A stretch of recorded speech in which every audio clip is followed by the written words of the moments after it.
US President Donald Trump's showdown with China has entered a new phase, one where resources and tariffs are the battlefield. Venezuela, home to the world's largest proven oil reserves, has suddenly become a key prize. Experts warn this is more than a fight over oil. Access to minerals now defines economic security and global influence, turning nations like Venezuela into epicenters of geopolitical tension.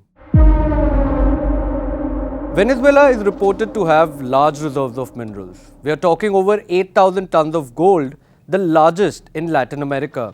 But more importantly, reports suggest vast reserves of rare earth, copper, nickel and titanium. Industrial metals like iron ore and bauxite are also in abundance. China has invested billions in Venezuela's oil and mineral projects, securing long-term access to resources under the Belt and Road Initiative. Nearly 90% of Venezuelan oil exports go to China, exports that now face an uncertain future and a new direction. China dominates the global rare earth and critical mineral supply, controlling roughly 80 to 90% of key rare earth production. The United States has been racing to cover the gap, signing mineral deals with countries like Australia, Malaysia, Thailand, but has now signaled a more aggressive stance. Trump in 2026 seems determined to change the dynamics or at least secure similar resources. Now, Venezuela is not an isolated case. Greenland is also on Trump's radar, with its rare earth and strategic Arctic minerals offering similar leverage. Experts warn the US is signaling a global resource strategy, where nations rich in minerals now face pressure from economic powers seeking control.